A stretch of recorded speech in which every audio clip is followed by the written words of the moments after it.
Hey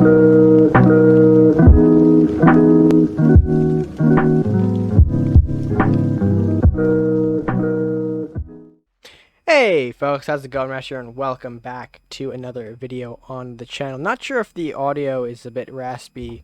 I have been unfortunately under the weather for the past few days, but it has given me a great opportunity to showcase to you guys something I've been working on for the past month or so. Why it's taken so long, you don't need to know. But the idea was that essentially a lot of us get together to pull off some matches for CNC1, potentially for the last time as a bit of a larger group. And I only say that because CNC2 is obviously coming out very soon, and a lot of us are excited for that. We want to move over into it because it is a new and fresh game for a lot of us. Not to say that CNC1 content is going to die out completely, but you know, for this foreseeable future, CNC2 content will be pretty heavy across the board. But anyways, a lot of us decided to get together and just, you know, create this 5 versus 5 elimination event where some of the veterans of the game, folks who have been around for years on end, go up against some people who are a bit newer to the community scene, those who have been playing for probably like around a year, a little more, a little less or so, and just kind of see what happens. You know, bringing a bunch of players to the table, bringing again the best decks that they have, and seeing who comes out on top. Simple as that. And yeah, nothing else further to go on beyond that. So I don't want to keep you guys here any longer. Let's go ahead and get to the games. We have matches to watch, so let's go ahead and check out that first match number 1. All right, folks, and match number 1 of our little event here is going to be Tweakin taking on Mindlord here. Tweakin opting for the green-white, meanwhile Mindlord opting for blue-white. So a bit of Druid on both sides here, Slash. What are you expecting from both players as we go into this? Because, of course, this is sort of a best strategy showcase for all players here. So seeing green-white is definitely interesting out of Tweakin. Oh, I think we got some nerves on Mindlord's end here. He immediately misplays first thing he does. So I mean, it's just a I lumberjack, mean, you though. hate to see it, but it's whatever. I doubt it will change the outcome of this game. I think that Mindlord might be running an Asteroid or Banana 20 like 19 style what Reanimate. Mystic Journey into big stuff. Okay. I could definitely see there being like just Yenroth and then like Leanna for late game, Mm-hmm. and with say a Beastmaster in there, and then just buffs. He Ooh. could be running Zoo now that we've seen Earthen's Wolf. I think that Tweaking here is probably just running good stuff plus buffs. Perhaps. I mean, right now, all we're seeing out of him is just ramp and the generic good stuff from either faction. He's running Rat Hovel. He's running Rat Hovel. He's got to have buffs in there. Probably. I'll be curious if Mindlord's got a companion in hand to deal with that first thing, but you know, only time will tell if that's going to be the case here. Tweakin is opting for the ramp, meaning that he might go into this Beastmaster turn 3, which would certainly be a pain in the ass. I think it'd be incorrect. Ooh, and Mindlord with a companion here. Maybe possibly some kind of rush going on. If so, I think he's going to have a real hard time because all of a sudden Beastmaster is going to come out, and I don't think Mindlord's necessarily going to have an answer for it. Oh, the double wolf though from Tweakin isn't necessarily great for him because of course he has to put at least one wolf into that. The other one becomes severely weakened. It doesn't really have the body presence after that I think he would like to. Beastmaster though doing his things in a charge up here. No fear for just protecting the wolf after all, which is fine. Makes sense here. Meanwhile, we're going to throw it back to Milo, who just goes with a simple blacksmith for turn. All of which, so far, so good. The early lead from Mindlord might be negated here. We'll see if Beastmaster wants to take a swing and kind of even out the board here, but it looks like it's not going to be the case. And we might opt for a Wizard. Now, if Wizard gets on the board here, this might be dangerous, because we know he's got that Bestial Rage. Will he play it this turn? I He would will play not. it right now, but at the same time, I understand why he didn't. The reason being that he is now almost in essence baiting Mindlord to attack that bottom, to attack that Beastmaster with some kind of companion. Mm-hmm. I don't. And if he trades on the top, it's just a bad trade for him also in general, because then all of a sudden he's losing a wolf. I'm surprised he didn't push further up, Oh actually. my I god. think he was scared of, oh, this is just about to be Oh disgusting. my god. So, I think I figured out his strategy slash it's the good old range rampage coming out of Tweak, and we see things like Cannoneer. We now see the scope coming into hand here. If that doesn't kind of give away the strategy, I don't know what exactly will. So this is going to be, I think, a bit challenging for Milo. I only say that because, of course, Druid has the companions, which can, of course, get up in Tweakin's face very easily. And with things like Lightning Blade and the Vikings, it can clear it up, or things like Freezing Pillar to I stall. So there are options. I dislike that last move from Tweakin. I think that he should have been more aggressive and put it right next to his wizard, put it Mm-hmm. right in front there to attack castle, simply because that's a card he wants to get off the board. That's something he doesn't want to have lurking around, so he can later have beasts, which will in fact be useful. Right now, they're very much, useless. Correct. That is certainly true here. And it looks like Mindlord going to throw out a beast of his own. The Windfall Griffin hitting the board now. It will somewhat intercept the wizard here. I mean, Tweakin has no clear way of getting rid of it this turn, which is why you're going to see him move that wizard up. He's opting for a potential ranger play here as well, because, I mean, there's not much else he can do. He can set up the cannoneer maybe as well. Again, has some options to explore here. What would you rather see, slash ranger or cannoneer? I think I'd rather see Cannoneer. And I think with the big unit on the board, it's really bad. I think I would have preferred to see Rat Hovel, say, plus Blacksmith or something.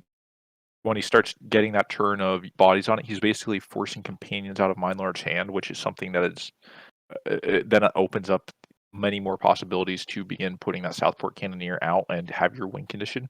He has his win condition in hand very, very comfortably. Mhm. It's just he hasn't been able to capitalize on it because of that almost fear of companions, which might come out. Ooh, and a That bestial bestial rage coming rage. out is huge. I Oh. wonder if he'll go for the wizard or if he'll take out the ranger. I think the right play. Oh, he's gonna go Oh. for the ranger. So the Manicore comes out to intercept the Ranger, which is a nice way to keep the Griffin alive here. It does keep the Wizard in play, which of course I we know that can get a scope or range or rampage. I'm sorry, slash to interrupt you. What do you got for us? I think this is actually game for Tweaking here. I think he's won the game through this. He has board control. He has a larger hand. He has a very, very scary curve that's about to hit the board. And with blue white, I'm going to guess there's some supporting cards there in Mindlord's hand. And honestly, I think Rat Hovel is going to hit the board, and there's going to be nothing that realistically Mindlord can do about it. I mean, here we're seeing a Centaur come out, but he's got two cards in hand. Yeah, it's not exactly the hand presence you want to kind of keep yourself in the matchup. And I mean, I'm just waiting until a turn that scope has a massive impact, which it looks like is going to be Right here. maybe this turn. He's opting to not play the Rampage, which is I curious, I but I like that guess you though. want to hold that for when you're closer, when you can hit maybe some more valuable targets at the same time. Make him think that you don't have the Rampage, but let him know that you now have a big threat on the board here, which, again, with three cards, like you said, it might be very hard, if impossible, for Mindlord to deal with this push. I think that. Oh, I think we're gonna see a freezing pillar here. Oh, Archdruid. I find that interesting because the bottom The bottom's going to trade first, yeah. it's gonna drain. Yeah, I think he was hoping and honestly, for yeah, the he needs top to to hit trade. here. Yeah. No matter what, it's just a bad situation, especially with double raffle. I mean, just having the rats is gonna win him the game here. Pretty much. And we know that, again, the hand size most likely means Mindlord can't get any companions or options to remove these hovels inside of his hand. I'm very curious as to why Tweakin hasn't just played that to assert them on the board and just kind of put the exclamation point on this match, but maybe we'll see that this turn. Manicore coming out. Yep, okay, there's hovel number one. Rampage, so really all of our power cards in the hand coming out for the turn. We do see the Rampage connecting there. We're going to have to go up top and hit the Blacksmith. Yep. Are we going to see a Southport come out to follow or the second hovel? Hoping the second hovel hits the board. And he Looks like it places will. it in the correct position. I think he needs to move his blacksmith down and place the other rat hovel there because otherwise lightning blade gives massive value. Yeah, he And a does it nice behind hovel there from castle. him. Yep. So yeah, I this is think pretty much the the state I think you highlighted. Like this is just game over for Mindlord. I think he has one comeback, and that's a freezing pillar to spawn block, because he can play blacksmith. If he played it one up, then he could have had a Mystic freezing Journey? pillar plus. Yep, and there's the mystic journey I was talking about at the beginning of the match. Uh, exclamation point on the board here for Mindlord, but I think it's going to be cleaned up because you're getting this double rat spawn. And then cheap things like Lumberjack to further your draw cycle. Southport to ramp. I mean, the Cannoneer can't do a whole lot. I like how he's connecting to the blacksmith just to avoid that chain as well. That's very important. And the call for aid, which he won't be able to get a ranger out this turn. It looks like he will potentially use the captain to trade. He's going to trade there and not body block castle. So Mindlord gets a free shot here with the Arc Druid. Put himself a bit further in the castle lead, so to speak. Fat Bard coming out. That's fine. And no hit for Leanna. So that I like that though, because he knows he has to defend until double draw because of this double ranger that has been pulled. I think that he needs to get Cannoneer on the field as quickly as possible because it's the best pushing. He can begin generating space for himself. right. I think no matter what he does here, though, he's just in a good position. Absolutely. Absolutely. I mean, the Mystic Journey was nice from Mindlord, but like you said, I think that was the exclamation point of the matchup. Like that was a point, but I don't think very game determinant, most likely here. Tweaking does give Mindlord the lumber draw here, so maybe Mindlord can pick something else up here off of this. But let's see. Two cards in hand. What do we got? What do we got, Mindlord? Anything? I don't even think. I mean, Yenneroth maybe. Do you have that still in deck? Oh no. And yikes, another armory. Uh, And while he has this massive, massive buildup, it's very, very useless until he gets units on the board. yeah, injured Trent. That's something, but I mean, giving it away to the Ranger to kill off doesn't feel too good. I would think he would want to keep the body at least. Or Centaur gonna bop the armory away, so that means the trade is more efficient on Tweakin's side, even if just by a little bit here. The Cannoneer finally making an appearance, the Rat's pushing up as well. Mindlord, you better have like Yenneroth, Mystic Journey in that hand, man. You really do. Rat King, Mystic Journey. Arc Druid. Not exactly game over though. I don't think that's it. I don't think it's quite enough to fully stave off this push. I think that next turn Tweakin's going to have an advantage in health. I think here he needs to, yeah, and he does the trades correctly. Okay. That is very nice. So at least we're going to be in it for maybe a little while longer here. Mordok is in the hand though. Oh, scope. That could have been nasty if we had the Southport Captain ramp from earlier. But unfortunately we did have to Absolutely. shotgun it. I'm surprised there isn't like Phantom Strike considered in this deck as well. Because I mean the Mordok Phantom Strike as a 10-turn combo is very brutal. See the Rat's going to trade in a little bit here. We're going to Thief Scope. Okay, so this does clear the Leanna, which, yeah, I think you do want to do because we know that, again, Mindlord's got Journeys, and if he pops out trees at that crucial point in the matchup, then it's going to be over. Mindlord don't have the respect, so Mindlord might maybe have he... lethal. Oh, does he? I think he needed the Leanna for that, With unless... 3 cards, he could. I mean, he's got the space to RK Mystic. He could also have companion. Oh, I was thinking he had maybe possibly blade in there, but Looks like he's got more... Surprised he didn't hit the Cannoneer off of that, but he does have more globals, which is not what he needed, unfortunately. that's game. Oh, I keep on saying, "Oh, that's game," but everything here just it seems to be another nail in the coffin for Mindlord. The longer this goes, the worse it just seems to keep on getting. And even though he has the buffs, that's like the only thing going for him. I'm trying to see if Tweak. I mean, I don't think Tweakin has turn lethal this turn because I don't know if the Cannoneer plus whatever Mordok spawns plus Rat is going to be enough to kill. At most, I think it'll do 12 unless Horseman comes out. Yeah, Must feel a little good though to get the Mordok out of the way here. Wraith, yeah, okay, so that's 10 from both Cannon and Wraith, plus the Centaur. I got okay, that's another 4. Oh, it's lethal. Yep, And there's lethal. yep. I forgot he had some kind of RAM from earlier, I guess, to play both. I didn't actually look at the gold count for turn here, but that is going to be game number 1, folks. Tweaking advancing for Team Old Dogs here, taking the first game off of Mindlord, and he will move on to round number 2 against whoever else makes it from the other side here. Not sure if that's going to be the case, though, because of course we do have 4 more matches left, as Tweaking cannot... Okay, yep, there you go. As Okay. Tweakin nearly commits a beastly and goes UNDEAFEAT. But with that being said, folks, we have more matches to get to, so let's go ahead and hit that game number 2 right now. Alright, folks, in game number 2, we've got Jump taking on Ooge, a Warlock Crusader going up against the Crusader Vikings.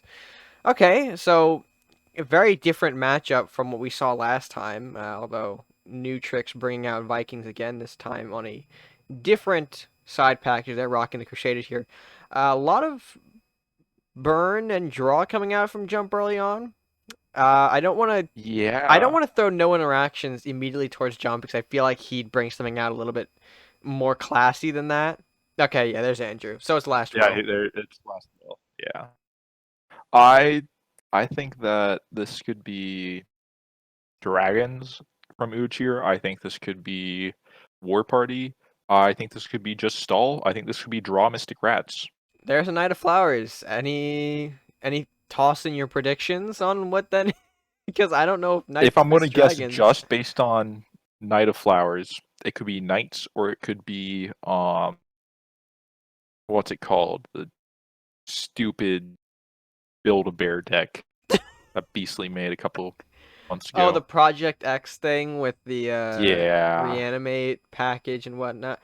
Um, maybe. I mean, it's very early. It's too early to tell. Excuse me on It could what also we be a can see. Voltron deck. Oh, oh, I highly doubt it though. I don't see Ooge playing that. no, neither do I. Reinforce coming in, so some more health, some draw, another Faithful Drake. All fine, and of course positioning to kind of get in the Lumberjack's face here. Jump does commit to the Andrew, I imagine, this turn, because we can get the last will buff. Looks like we are going to do that. Lumberjack is going to commit into the Knight of Flowers as well, so of course this Andrew going to get a little bit stronger. We'll see if he wants to extend it all the way up or keep it back. It looks like he will keep it back, hoping that maybe Ooge has maybe freezing pillar for this. I don't think so. I think it'd be too early for pillar. I don't know. He has so much board presence that this could quickly snowball into an issue. Church coming out, I find strange. I think he's going to be Dragon Crest Shield, so it's very Voltron-esque right now. I Seems like dislike it. that though, because this Flamestorm all of a sudden gets big value. It does, for sure. Although, Church will heal the Knight of Flowers, so I think he'd have to put a little bit more into that. We do lack the last will unit in Jump's hand to push into the Knight, making the Andrew stronger. I feel like regardless of play here, it might have to be, 2 units go into the Knight of Flowers and give Ooge at least 2 cards, just by the way that draw goes, unless you want to Witch Bolt the Knight of Flowers, which, again, still gives him the draw, still accomplishing, I think, what Ooge wants. I think the Witch Bolt is the way to go here. I think that clearing this up is going to be fairly beneficial, and even though you're only trading on one at that point, which is super dangerous when you have that Drake behind it, so that way it's a 3 health Andrew versus a 2 damage Drake. Oh, and very interesting. I dislike this from Jump actually. Yeah. He's leaving this big unit and basically screaming that I have one win condition, and it is It is the Andrew. the Andrew. So, Knight of Flowers committing to a shot on castle here, now upped by a second Dragon Crest Shield, which gets very dangerous, I think, for Jump here. Um, Ooge also follows up with Flying Books for more draw, which is great. A lot of cycle power from Ooge, I'm noticing here, Slash. We saw Reinforce, we're seeing Dual Shield, we're seeing Books. A lot of just, hey, let me get through some of these cards here. What do you think he's trying to find in this deck for that much cycle? This could be Mystic Red's draw. Uh-huh. I, This is going to be real hard for Jump here because no matter what, I think he has to basically give his opponent 4 cards. I think so. The Frog Prince is going to be the way that we can clear that up. The thing about that too is that we set ourselves up for a nasty Lightning Blade if that's the case here, just by the way we have to interact with the Knight of Flowers. So we put the And it's not exact change on the knight, so no matter what, that chain will proc afterwards, killing the knight regardless. right. It looks like we are not going to commit to any sort of chain setup in the meantime, giving Uj only the 2 cards from his standard draw plus flying books rather than the 4 off of Dragon Crest Shield. So, okay, reinforcing again, so even more cycle going on from Uj right now. Fantastic Taking to 6 see. damage. I mean, you don't want to be taking 6 damage here. Am I wrong? On whose side? Jumps? On Jumps here. I, I guess. Well, we're taking less. Oh, because we want to set up for plea. Oh, that gets gross. Oh! And Cloak. And not even This going is to a commit to Voltron a deck. trade. Yeah, it certainly looks like it, which, God, that's going to hurt. Committing to the injure attack because we'll just regenerate the armor anyway. Oh my God. Slash, I don't know if Jump can bounce into this. The issue he's also going to have is if he ever deals with that unit, he's basically guaranteeing Uj a winning position because of how many cards he's going to draw. Yeah, each shot from any unit lends Uj 4 cards total. And he has to interact with it, at least more than once now that the resolve is on board and with the Flower Knight. Because no What matter. if Oh, go ahead. what if Jump Bansheed into Dissipate? That Is would that the be comeback here? that would be Is that how lucky he extremely has to funny. be? That would be extremely funny, and I am here for it if that happens. The problem is we have to find Banshee first in the deck, which feels like it's going to be hard to do, especially now that the L-Blade is coming out, slapping Castle for an immense amount of damage, and now Flying Books has dealt an additional 3. It feels like right now Jump's got no way to come back into this. Everything is frozen. He's got just the Dragon's Fire Flamestorm. He's got an Arbiter, which is great. That's going to probably pop the incoming Knight of Flowers, if anything. But it still just leaves Uj with so much control over the board. It feels very, very impossible for a comeback here for Jump side. I really dislike the fact that he just let this thing grow just on his side of the board. Even when he had an option to clean it up, he just didn't, and he's really, I think, He's paying for it. Yeah, getting the result absolutely. for it. I mean, listen, if Jump's waiting for the Burning Sun draw, the one of in his deck too, that would be also extremely funny, but I doubt it. And of course, Books cleans up the Andrew that we spent so long protecting, so that feels bad. Knight of Flowers moving to freeze off Frog Prince, because of course the Dark Burn is going to remain frozen anyway, setting up a Yarm Giant for the next turn and passing it back over to Jump, who for turn probably doesn't have much left in the tank here, Slash, I'm going to be honest. He can Arbiters again, but that feels like it's just, again, prolonging the inevitable here. I imagine going to probably interact with Yarum, I guess, if he wants to Witch Bolt it too, but I feel like that Witch Bolt needs to be saved for the Knight of Flowers. I think that he needs to really have something build up here in his hand. Like, say, if he draws that second Witch Bolt, I see a comeback for him. I don't see a comeback from what's going on right now. We're about to see also some great positioning here from Uj. He's going to return freezing both units now, actually, next turn with this Yarheim hit, which Yarheim's going to be able to hit for free. Yep. And not have the retaliation because of that Thunderstrike, that pushback. And he's threatening 12 damage next turn. Make that much, much more. Yeah. Oh my lord. Oh my god. Second Flamestorm. I don't think that deals what you want. You can do a total of 5 global damage plus the 4. It's not really going to be enough to clean up the Knight of Flowers, which has been the main issue. We are going to commit to it, though, because, of course, we have to get rid of the stuff somehow. We have to use, unfortunately, the Witch Ball to clean up the Armed Giant, because again, we can't pop that Knight. And I think Knight's just going to take another swing here. If Ooge has any global attack buff, Blacksmith, Battle Ready, Lightning Blade, nope. Going to swing for 6 and Mordock again. Yep. Seems like the play. So I think, God, Flamestorm Dragon's Fire. He can end on his own terms. There's Blue Firebolt. That could have been much I more think that's useful. the aim. Yeah, we are going to see Arbiter. Jump going to try and just power through into another turn. Maybe for another Witch Bolt, but I think there's just too much damage on the board. Alone, the Mordock and Knight of Flowers is 6, and whatever comes out of the Mordock is going to have 3 regardless, so that is more than lethal. And, yep, Knight of Flowers coming in, Mordock coming in, anything else? Banshee. Oh, well, we saw the Banshee slash just on the wrong side. And of course, Yeah, it sure was. that will be game for Ooge. So we are guaranteed a round 2 now, as there are respectively 1 player from each team moving on to round number 2. So very interested to see what happens in that. But Slash, we have 3 more matches to get to, and overall, so far, I'm loving what I'm seeing out of both players I so far. love the Voltron play there from Ooge. So very, very unexpected. I think it's really going to do well because of how off guard it's going to catch players. As I mean, this is something you'd expect from a 2800, not a 3600. Right, absolutely. So I'm curious again, like you are, to see if he'll go all the way with that. But folks, we've got more matches to get to, so of course, let's go ahead and jump into match number 3.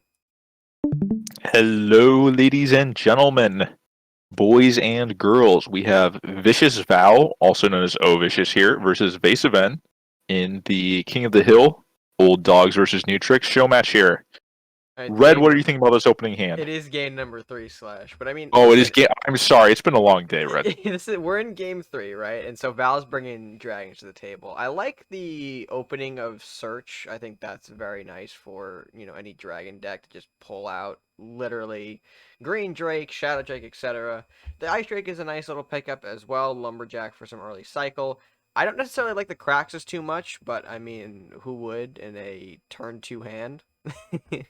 Certainly, certainly. I think that with the stall potential though of Vikings and all the freeze that I think this deck carries, I've faced it a couple times in ladder on the last week, and I think he might actually get to that Craxus. Potentially. I'm hoping he does here. Vesa going with the Pirate Warlock. It's been a while for Vesa, honestly. And I don't remember what he's packing in these colors here. The Thief doesn't tell us a whole lot, because of course that's just really Ram. Same with the Hovel.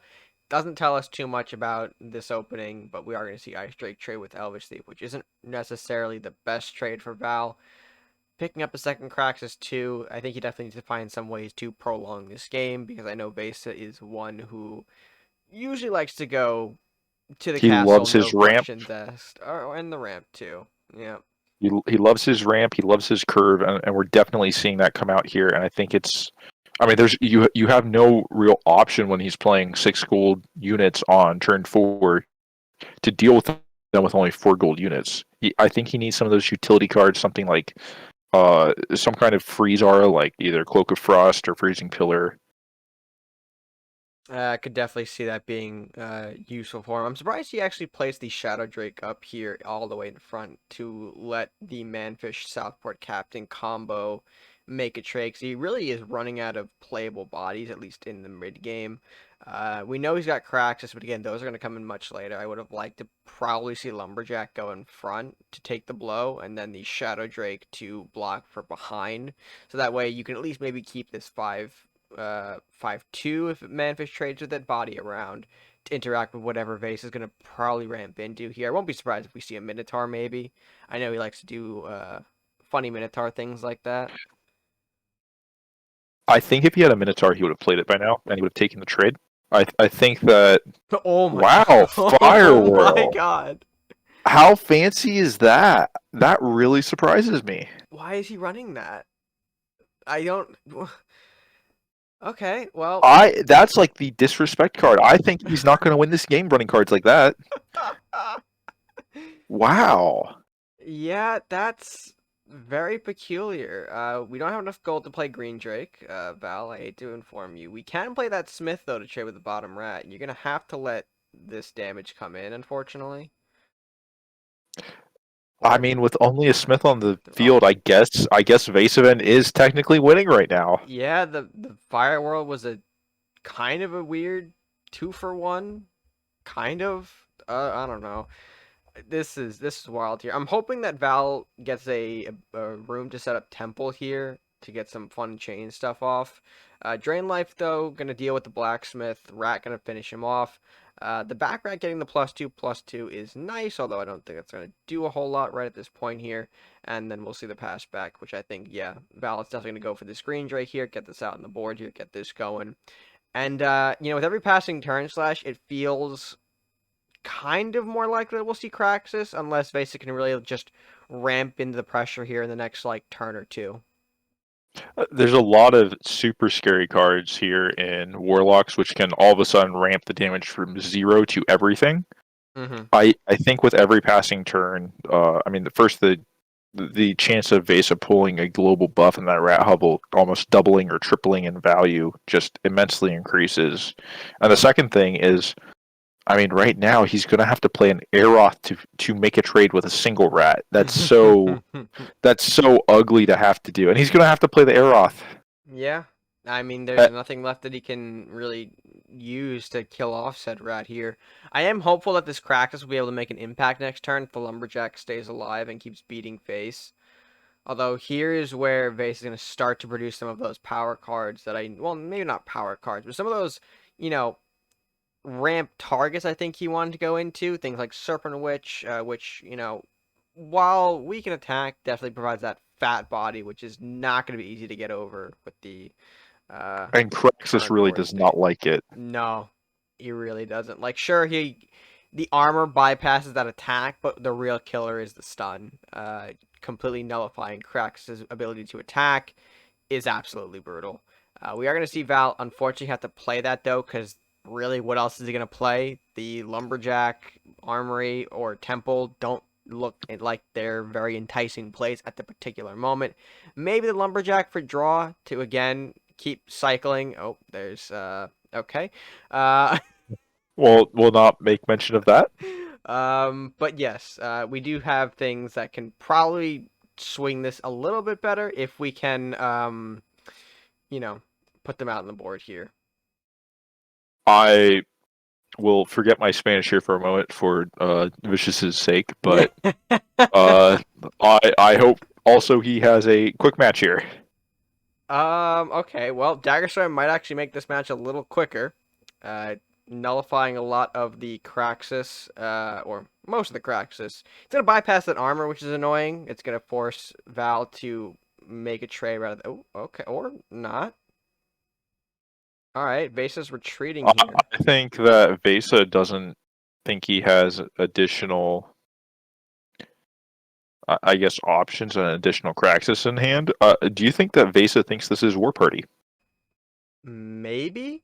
I mean, I the problem is though with that, I think he would have known with the Aeroth, right? Because Aeroth is more like that dragon strategy. You don't see it run in War Party because you want to use whatever Aeroth was supposed to be at for things like the Ragnar, the Yarm, the Dremoth. You want those bigger options. Okay, hello Kraken. It's good to see you here. Reminded that you do get run in base's deck. Of course, This is all of a sudden an extremely scary situation here for Vicious Val, and even if he can clean up the Kraken in the back, he's still threatening 5 damage on face right now. And he doesn't have any units in his hand except for that singular Craxus, and that Faithful Drake's not helping him out at all. I think he does need to pop Lumberjack in somewhere. It looks like it is going to go towards the Kraken. Uh, Craxus Part 2 comes out. That will bring out a Temple and Green Drake into the hand. And then, yeah, we got to throw out Faithful here. The question is, do you trade into the Rat to kind of mitigate the damage, or you just kind of pass? I think you make the trade here, because realistically, Vase is only going to... Well, no. He should have blocked face there Yeah, for he the probably other should rat. have. Yeah. I was about to kind of back up on that decision because again, the positioning now opens up both of those angles too. Okay, well, Serpent Witch take out Kraxus. I guess we do want to prioritize removing that big body so that way we don't get any more cards to hand. The Rat probably going to go. Okay, I'm not going to land any predictions in He this game correctly. he really changed up his strategy there. I would have expected 5 to go on face, possibly one of those drakes to be cleaned up, and then uh, Val be done with his turn. But I think the thing that Vasevent's thinking here is that he could get something like Drake training, or say have multiple of those stacked in his hands, and then with a single Aeroth, it could be game all of a sudden out of nowhere. Potentially. That could be the concern. Dragons do have a very good chance to just, like you said, air off into the castle and deliver big damage. But I mean, we know from looking at Val's hand that that is not the case right now. Even bolting the Faithful Drake up top there. Yeah, there's definitely probably some additional Aeroth fears coming out of Vase's side here. Uh, Not sure if they're completely warranted, but they have been working well for him so far here and really controlling the board very nicely, being able to eliminate most of Val's resources just very quickly, which is nice to see out of the green-red deck. I mean, Vase is playing off of a single card here. If Val can survive and get a single heal on castle, I think he's going to be doing fairly well for himself. That being said, I think it's going to be a fairly hard road forward to survival because he's got everything bearing down on him. The moment a single buff comes out, it's very Or a Mordok, that's bro. That is Mordok's much scarier than any buff he could have played there. absolutely. I think Yenneroth needs to be the pickup here in hand. Priest is not going to do it.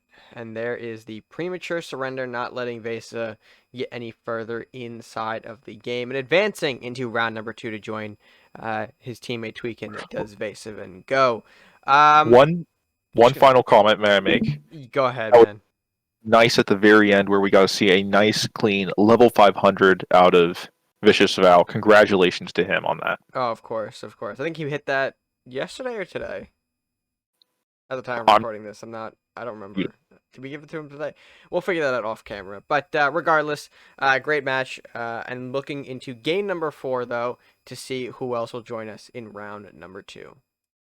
All right, and game Did number he 4 underway. We're going to ignore my little voice activity icon on the top there, but that is fine. We've got Ashray taking on Terratail in what looks to be a not Warlock, hello, a mirror matchup of Viking Druid on both sides. Now, I think Ashray is doing some reanimate stuff because I mean he likes to preach that, but be interesting to see otherwise.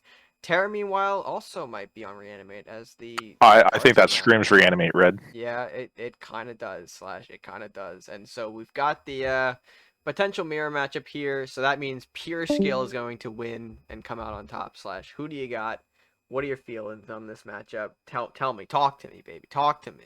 I think that Asteroid's in a decent position actually here. He could even fully commit almost here, and it wouldn't be bad if he had played that Centaur to kill off one of the guards. I think, however, I mean, using that gold a turn later could be much better. I mean, Terra's got so many cards on the field here. At a certain point, I'd like to see Asteroid just start solo pushing Drakes in, which, I mean, like, he could only get a double reanimate off of a single unit there. And while it's below 6 gold, it's not a bad thing to do. I mean, he can only get 2 undead out of it. That reanimate has such a high possibility. It could be getting 5 units out of it, and I think that while there's no potential from trading here, except with say, like what Drake Dance, it's something where Terror is setting up for a very scary possibility. And now we see Temple hitting the board, basically doubling the effectiveness of everything. I bet you he runs Mystic Rats here. Maybe. Or gets a sneaky guard in. But yeah, rats seem more likely. We are approaching that threshold after all. And meanwhile, Asteroid has been kind of just hanging back for most of this. You got the Faithful Drakes not doing a whole lot. Putting himself in chain with that, unless he plans on trading that Faithful Drake in the front there. Bearhog's a nice pickup because we can do some more effective trading here with the dual guards. Looks like we are going to probably get just a cleanup here for Asteroid's side of things, and already looking a little bit better in this matchup. The Beastmaster is probably going to hang out in the back-ish, kind of. But yeah, I think that was an effective way to kind of clean things up here, Slash, for sure. I think this is looking fairly decent for Astro here. I mean, Terror has that temple though, and that is such a huge advantage getting that down. I mean, right now it's costing an entire turn. A single unit coming out from Reanimate. That's not what you're looking for here in Terror's position.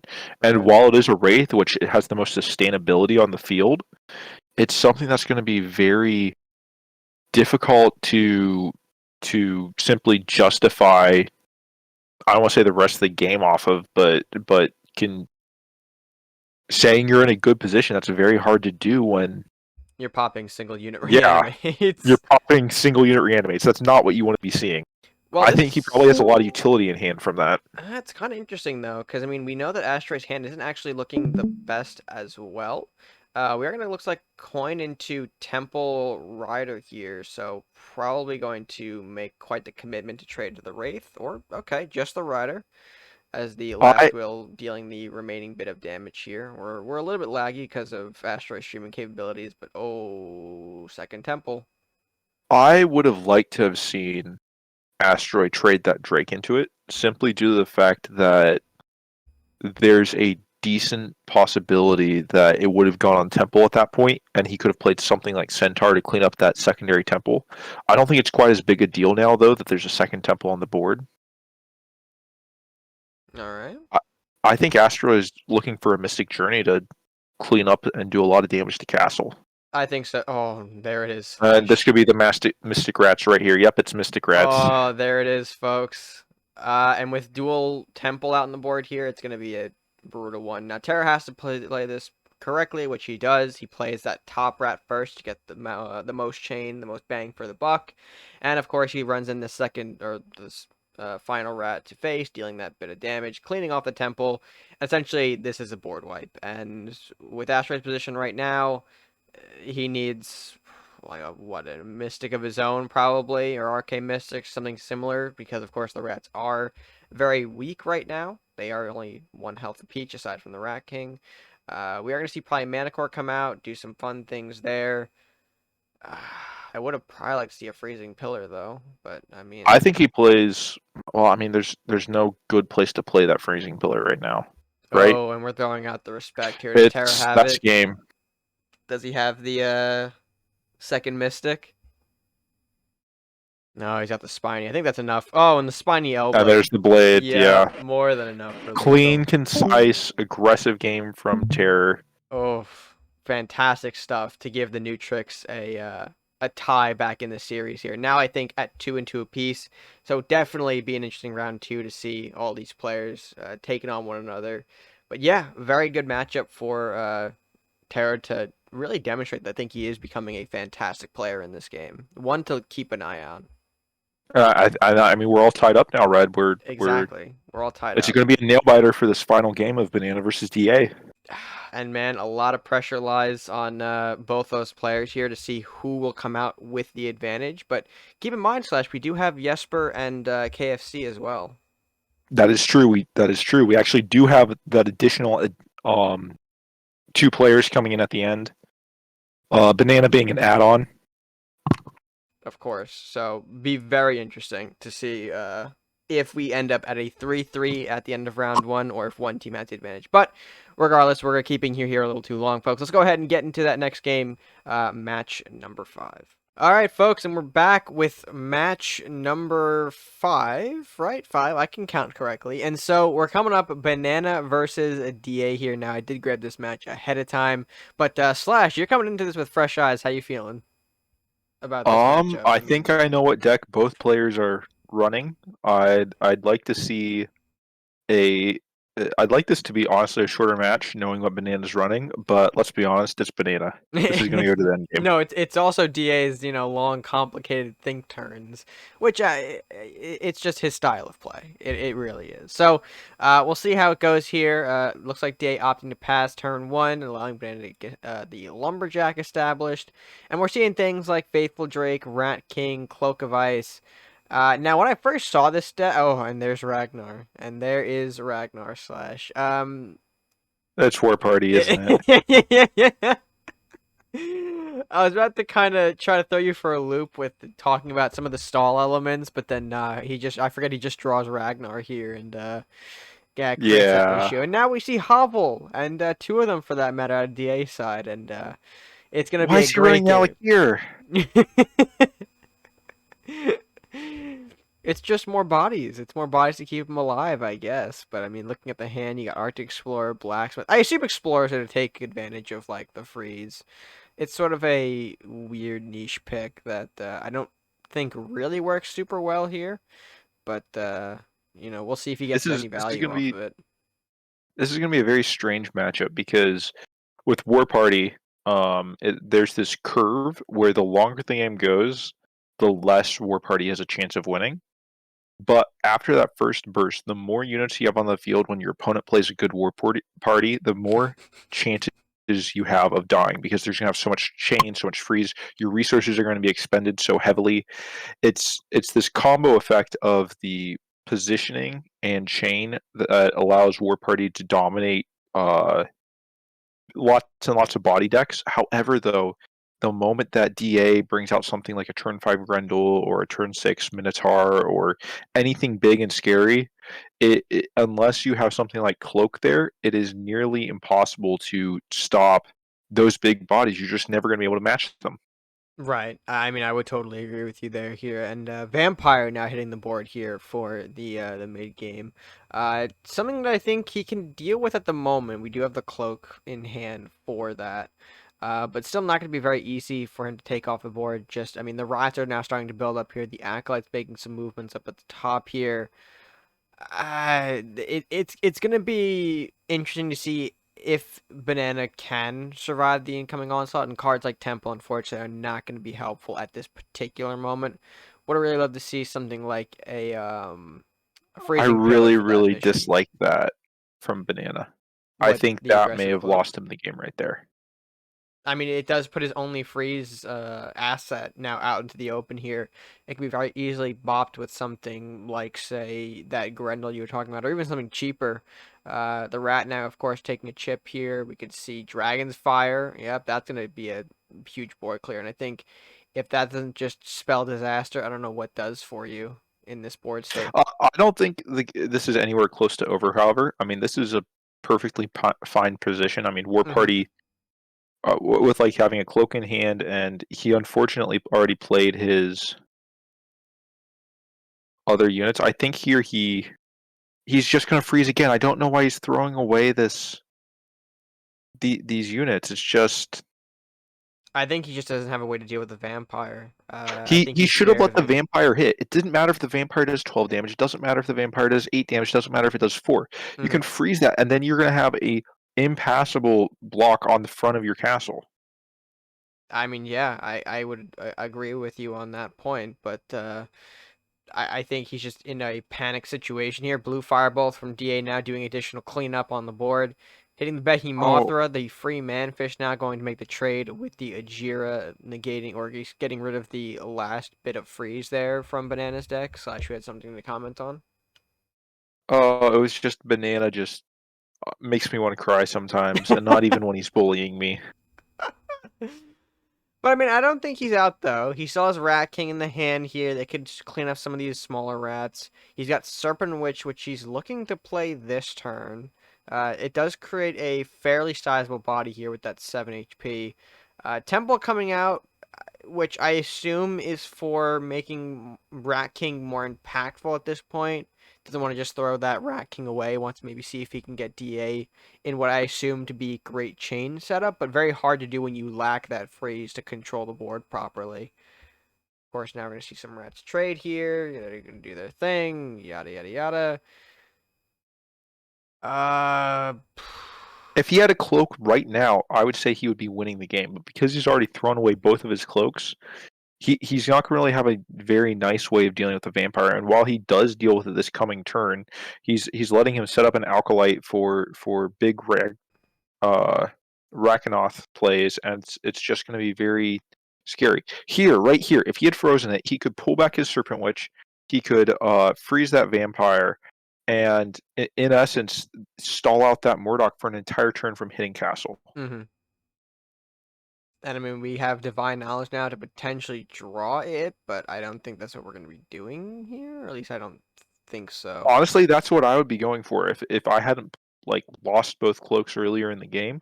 I would be right now playing that divine knowledge, looking for a cloak, looking for a pillar, looking for something. But that's just not the case. Right. I mean, I don't think he has like the liberty to afford a divine knowledge just because of how much is coming down the board here. And you see he's going for the cracks just because he needs some kind of body block, despite the fact that it's going to do pretty much nothing. There's so many units that DA has amassed in the back there, they're going to be able to just clean up the Craxus and let the Mordok through anyway. At Uh, least he has Mystic Rats. at least he has Mystic Rats. That is entirely true, Slash. You are correct. Now that we have the Mystic Rat combo, the game is functionally over. Banana has clearly won the game. It's very sad because I can see this just slowly becoming a pipe dream for Banana. Just with each turn, it gets like farther and farther away from It him. it looks like here's the thing is that it looks quote unquote worse every time, but because of the way that DA has his deck set up, just one buff he draws, in many ways he's winning this game. He's trading super efficiently. If he doesn't hit castle here, I will No, he be has the Acolyte. extremely. He has Yeah, the he Acolyte. has to push that acolyte. Yeah, there it goes. He just wants to set up, again, calculate all the potential moves here before committing to anything drastic.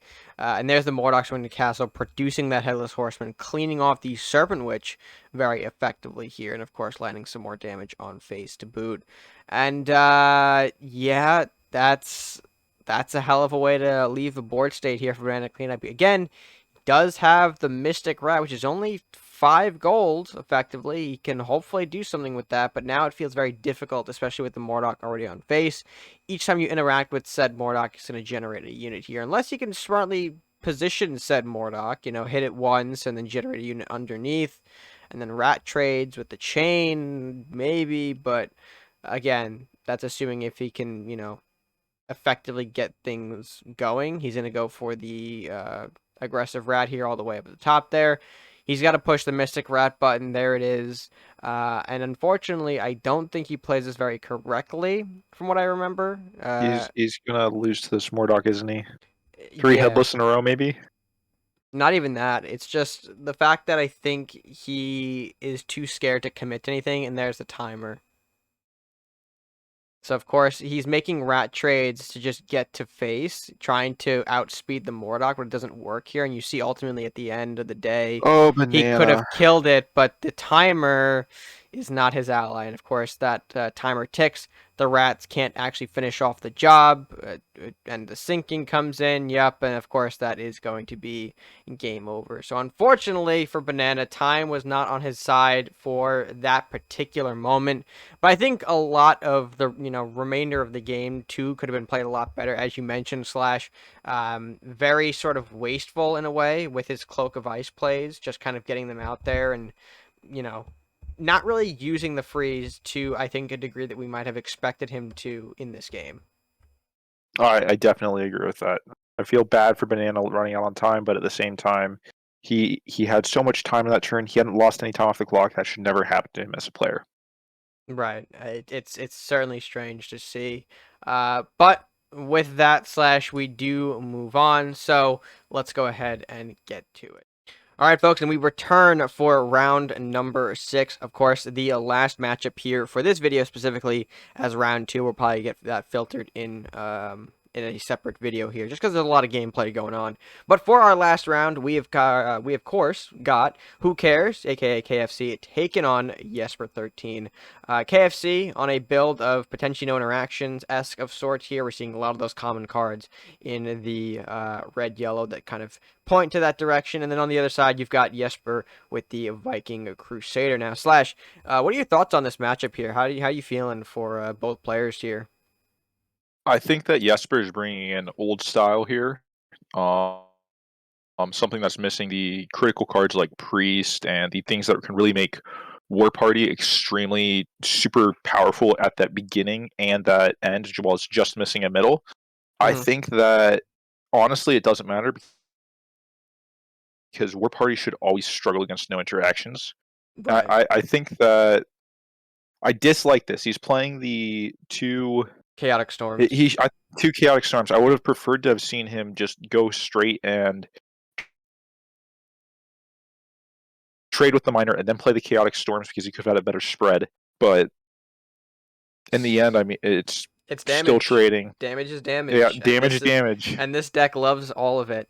We see a Lich here, and this is kind of what you were mentioning before. Things like the Miner, things like the Lich, part of the older style here. And you don't think that any of those cards are going to come into play here and sort of prove to be a little bit more of a challenge for this modern deck? The no interactions. Do you think it just doesn't I cut it? think Lich is still an S tier card for War Party. I think its combo with Arctic Explorer, which Mm-hmm. I doubt Jesper runs, is so critical that because of how much draw potential it has. However, I mean, if he had simply played Priest tier starting, I dislike this freezing pillar. He should have pulled that miner one step back. He should have allowed who cares to commit towards him, because in the end, all of this would be he can take 3 damage on face if he freezes something that permanently blocks off that middle corridor from being attacked. Right. And there's the hands. I think this might be Jesper's games. Yeah, The and fact of the matter is that as soon as no interactions gets any sort of healing against it, it has such a difficult time against any other form of deck. right, all that sort of progress that they've committed to over the course of the game gets, kind of taken out in this case of one single spell.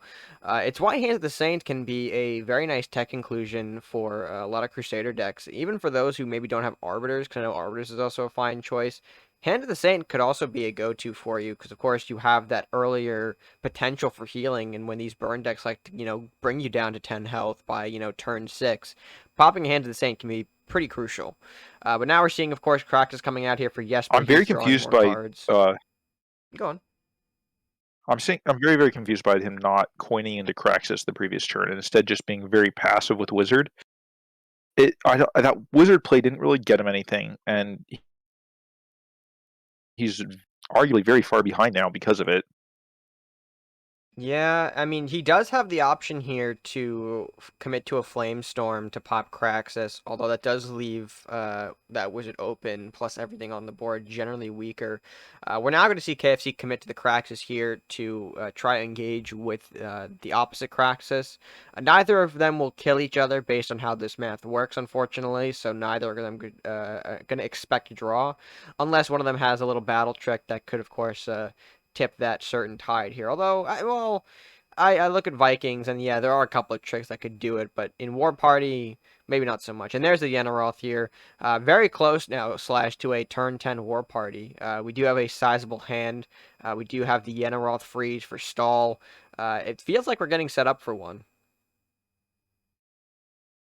I think that this play here indicates that Jesper right now has some big chain unit, either Ragnar or more likely a Yarheim Giant in hand, and that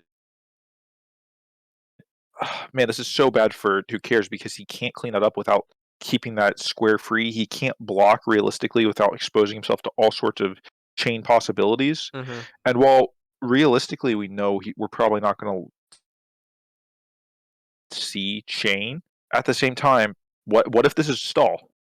I highly doubt this is stall, but if this is stall, you don't want to be taking the chance. You don't. I mean, right now, Jesper could theoretically have lethal. When we say that cloak of ice coming out, Yeah. Followed by the Arctic Explorer. He does indeed run the and an Explorers. Arctic Explorer. I really like this combination. And then more miners as well. So a nice little support here, kind of bluffing out that we didn't have the War Party, I guess, in hand at this point. Instead, producing a nice sort of freeze on the Craxus here, arming some Arctic Explorers to push in and do some damage. Can they get draws off the Castle Frozen? I forgot if that's a true factor here. Yes, they can. So this would be I pretty don't think it's big. going to matter. I think we're going to see double Flamestorm here. I think that has to be the play. Probably. It would probably leave the cracks as to trade one with one another at the end of the day, but we'll see how KFC commits to all of this. The fact of the matter is that we're ever slowly creeping towards double draws, and the moment we get to double draws, then it is extremely, extremely difficult for a deck to win against War Party because it has that big punch power that you simply don't get in other points of the game. Right. Certainly the case here. We're going to see a pass back here from KFC, not committing to the dual flame storm. Could have very well done so, but chooses not to. Instead, just cleaning up a little bit of this board. This is going to probably lead both players to receive some cracks or straws here. KFC on the better end of that exchange, considering that Miner had to be put in for some additional cards to kind of refuel himself for the coming fight. Divine Knowledge from Jesper, and it feels like Jesper just it feels like he can pop one at any minute. The War Party, that is. We're seeing T-Rex now, again, one of those old tech cards you mentioned in the classic War Party builds, and throwing it back to KFC. Has a lot more resources in hand here, but will he be able to use them effectively? We can do some cleanup on our end, but yeah, it's a bit of an interesting one. Drain Life committed as well. Probably keep the Wizard alive through another Flame Storm. Won't be surprised if we see the I Lumberjack trade here. I dislike that his positioning and the tactics that KFC took in this. I think was suboptimal. He should have. I mean, he should never be putting Terrius Files anywhere close to his castle in this matchup. It's guaranteeing an additional 2 damage from a Yarheim. There's all sorts of things that make this way nastier. And Jesper right now he is showing that he has a filter deck. He is searching for nearly a perfect War Party. He probably has a couple Dramoths in hand. Yeah. Some of those bigger scary things, and he's just currently letting the small cards in his hand run out, letting the things which are not going to be extremely vital or practical to him, getting a perfect War Party off, filter out of his hands into this big, massive, scary amalgamation of cards. I think Who Cares is clearly aware that this is War Party. He's keeping the double Flamestorm in hand nearly at all rounds simply due to the fact that he knows if he does not have that, it's It, very, very yeah. difficult for anything to happen. We're going to see another Lich come out. Nice way to freeze off those two range units.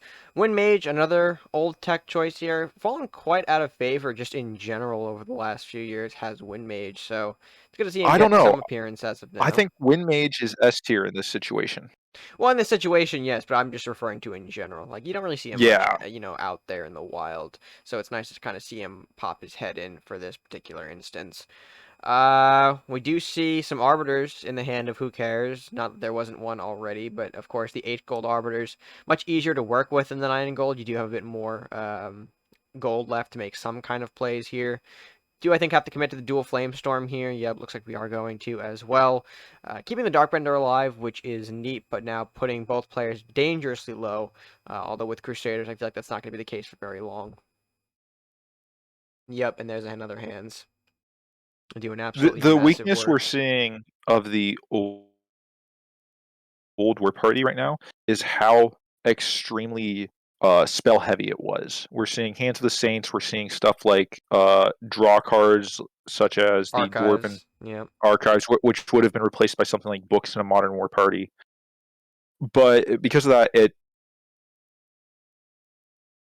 really stalls out the War Party. But now we're probably going to see absolute dominance here. We're Yep. seeing Dramoth come out. It's going to be so difficult, especially with these things that have deflect on the field, to clean them up. Where everything has so much health, it's so difficult to simply just burn it off.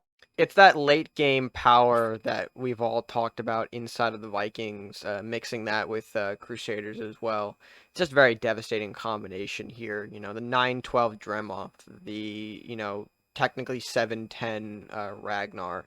They're big, meaty boys, and not a whole lot of decks can kind of get through that easily.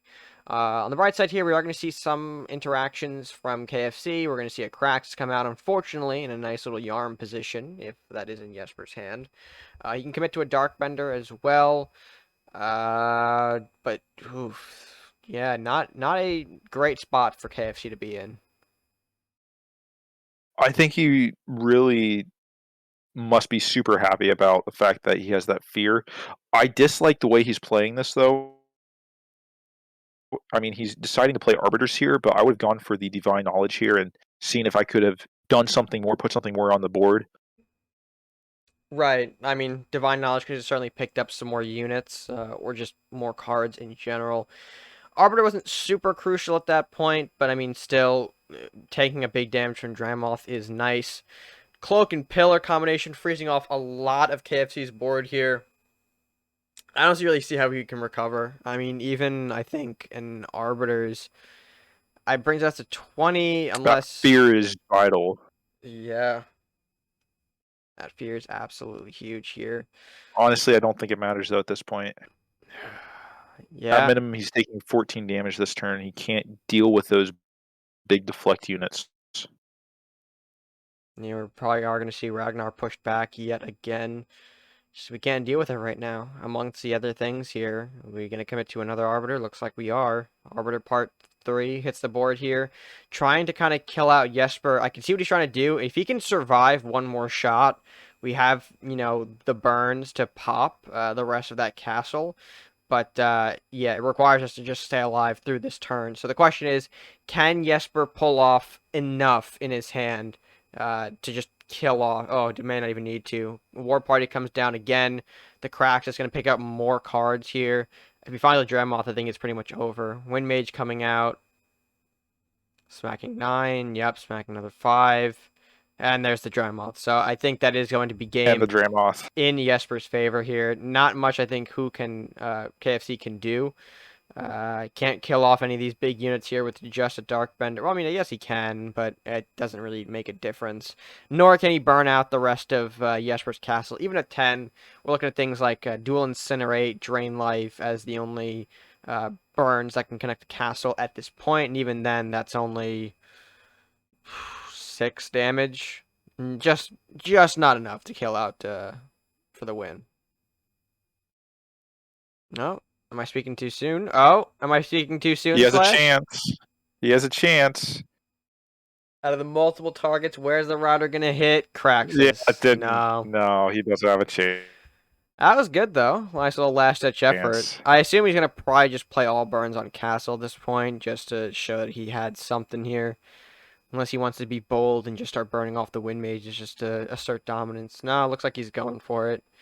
Incinerate, incinerate, incinerate. Just not enough to kill Imagine off. if he had a defective there. That would have required us to rewatch a whole additional match. Thank God. Oh boy. But I mean, with that being said, Slash, we have our round 2 participants.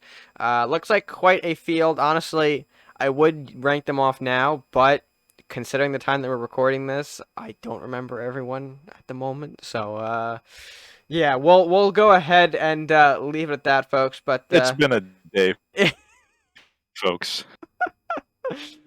well, with that being said, we'll catch you here in a moment.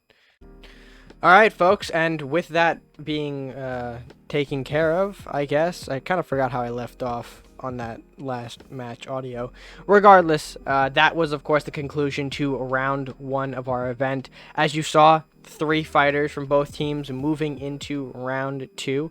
They'll be facing off, of course, inside of another video, per se. There is more of the content coming. We have to crown a winner.